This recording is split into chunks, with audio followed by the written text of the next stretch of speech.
आज आपण शेतातील गावरान पद्धतीने हरभऱ्याची भाजी बनवणार आहोत. त्याच्यासाठी लागणारं बेसन पीठ व आपण मोठमोठाले शेंगदाण्याचे कूट करून घेऊया.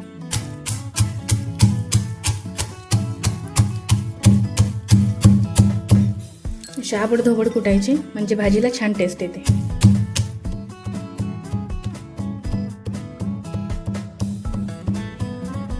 बनवण्यासाठी सर्वप्रथम भाजी टाकूया.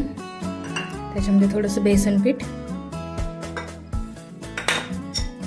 व मोठालं शेंगदाण्याचं पीठ. शेंगदाणे खूप बारीक नाही करायचे, नाहीतर भाजीला टेस्ट येत नाही. त्याच्यामध्ये लाल चटणी व थोडीशी हळद. आता हे मिक्स करून घेऊया. आता याला फोडणी देऊया. भाजीला फोडणी देऊन घेऊया.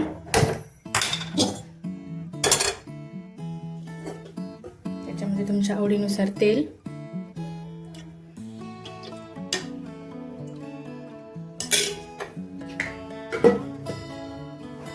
आपलं तेल गरम झालेलं आहे. त्याच्यामध्ये जिरे घालूया.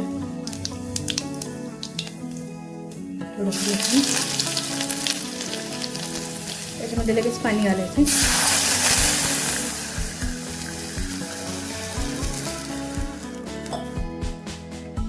आता आपण ह्याच्यामध्ये मीठ घालूया चवीनुसार.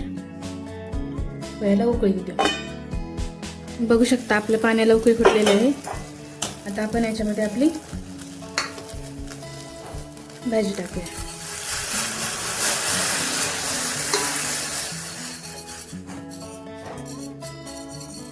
व 5 मिनिटं याला असे शिजू द्यायची. तुम्ही जर अशा पद्धतीने भाजी केली तर त्याची टेस्ट खूप छान येते.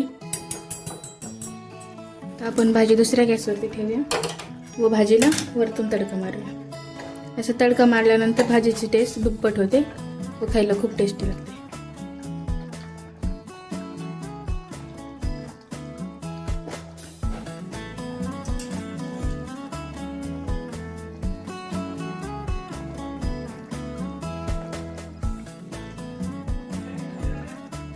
आपलं तेल तापलेलं आहे. त्याच्यामध्ये जिरे घालूया व असा खोडलेला लसूण.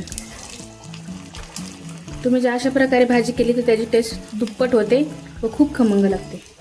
तुम्हाला जर भाजी खूप आंबट आवडत असेल तर त्याच्यामध्ये थोडीशी तुम्ही चिंच टाकू शकता.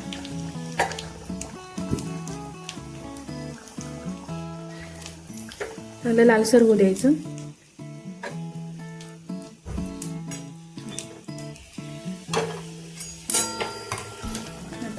भाजीमध्ये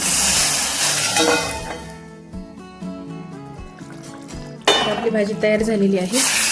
तुम्ही चपाती सोबत किंवा भाकरी सोबत किंवा भातासोबत याला खाऊ शकता. प्रॉपर गावरान पद्धतीने बनवलेली आहे. तुम्हाला आवडल्यास नक्की कमेंट करा.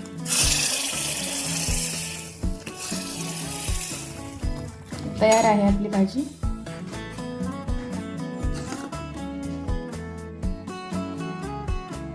भाकरीसोबत तर खूप टेस्टी लागते. तुम्ही नक्की ट्राय करा व कमेंटमध्ये सांगा.